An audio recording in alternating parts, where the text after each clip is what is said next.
Hello, thank you for watching my channel today. My name's Sarah and this is Your True Shelf. Today I'm filming the books that I hauled in the month of May, none of which are new, all of which are either library books or second hand, so I've done good in saving the pennies again.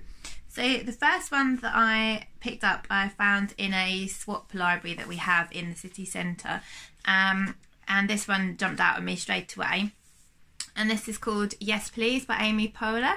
So she is an American actress and comedian, and she is somebody that I've read quotes from her and they've really kind of resonated with me. And this is like a memoir, but it's got lots of pages like this and lots of photos and stuff like that in it. So it looks like quite easy to read. And I just read while I was flicking through it, she's written a haiku about plastic surgery, which is really funny.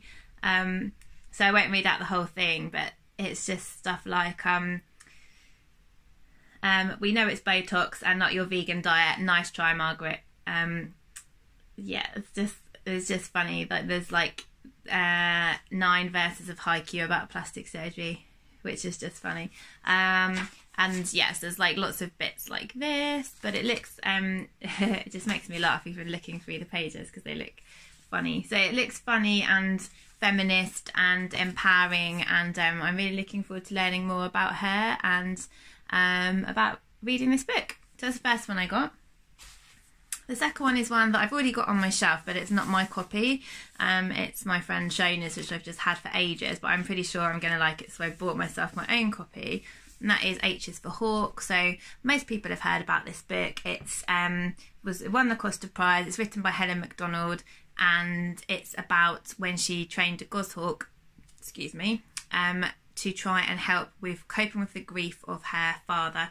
It's nature writing. This copy is from the same swap library and it's in really good condition, so I definitely couldn't resist that one. And then the next one is also from the same swap library, which is a book from an author that I like, so I just picked it up. And it is Marshmallows for Breakfast by Dorothy Koomson. So she writes some, I mean, I've read about four I think of her books so far. A couple of them have been romances and a couple of them have kind of been family orientated dramas, and this one looks like one of the family ones. So it's about a lady called Kendra who comes to England from Australia, and she rents a room from a man called Kyle, who's a separated father of 2. She starts a new job, starts a new life, and then his 6-year-old twins want her to be their new mummy, basically. So but then it also says there's like an awful secret from the past that she doesn't want to come out and stuff. So that sounds well, I know from, I don't know why I'm slouching, so I know from her previous work that I've enjoyed, so that's why I wanted to pick this one up. So that was all the ones from the swap library, I think. And you can either take your own books in and exchange them, or you can just leave a voluntary donation, which is really nice, because I found that I've been in Oxfam recently and their books are so expensive, like they're charity books and like second-hand books, and they're like £4 and you can get new books for kind of that much. So I find like when you go in a charity shop and they're like £2.50, that makes me want to buy them a lot more. So it's quite nice that you can set your own price for those depending on like the condition and stuff. So the next book is a library book, and I'm trying not to get library books out at the moment, not because I don't want to support my library, but just because I'm trying to concentrate on my backlist. But I saw this one like on a display stand and it just sounded so cute, I had to get it. So it's a YA book, and it's called Eleanor and Park by Rowell. I've never read anything by Rowell before, but this just sounded like my cup of tea. I'll read you the back. So it says, Eleanor is the new girl in town with her chaotic family life, her mismatched clothes and her unruly red hair. She couldn't stick out more if she tried. Park is the boy at the back of the bus, black t-shirts, headphones, head in a book. He thinks he's made himself invisible, but not to Eleanor, never to Eleanor. Slowly, steadily, through late-night conversations and an ever-growing stack of mixtapes, Eleanor and Park fall for each other. They fall in love the way you do the first time when you're young and you feel as if you have nothing and everything to lose.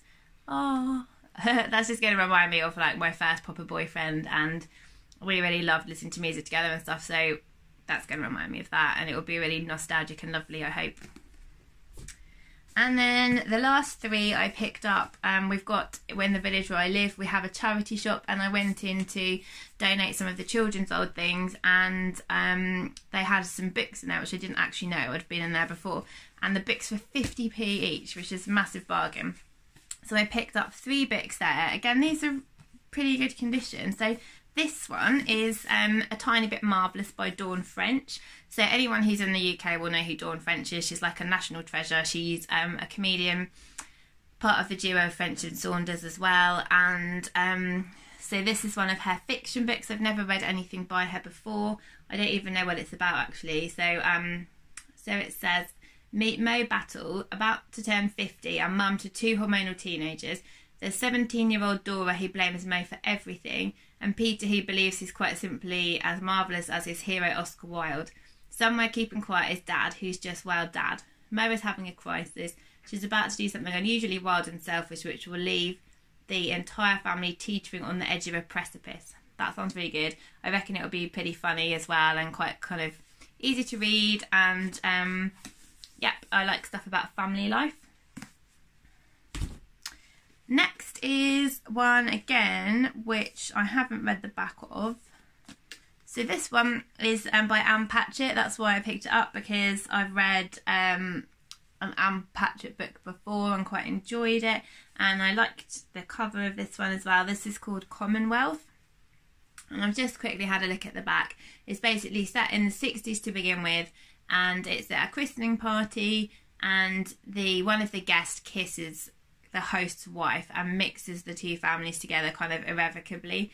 And then the same, so 24 years later in the 80s, the baby who was being christened meets a famous author, tells him their story, and unwittingly relinquishes control over the story. So that sounds like it's going to be quite gripping and quite twisty, which sounds good.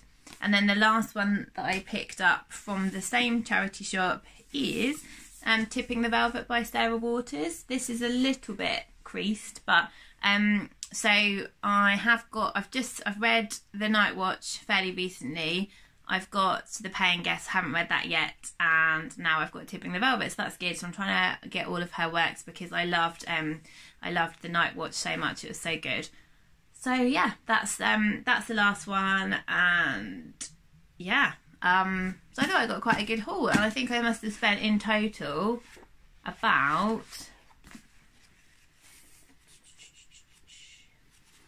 £3 to £4 on getting all of those books, which I think is pretty awesome. I've also got one to pick up from the library, which is a Waterfalls of Stars, which is one that I saw Charlotte from Tired Mama Tries to Read like absolutely fall in love with this book, so I had to order it after I heard her talking about it so favourably. So that one is at the library waiting for me. I'm delaying picking it up just because I'm doing 2 buddy reads this month, and so I don't want to pick it up too early in case I can't renew it.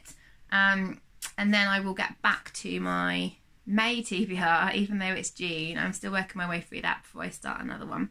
So anyway, let me know what books you've hauled and what you're excited about reading in the month of June, and I will speak to you all soon. Bye!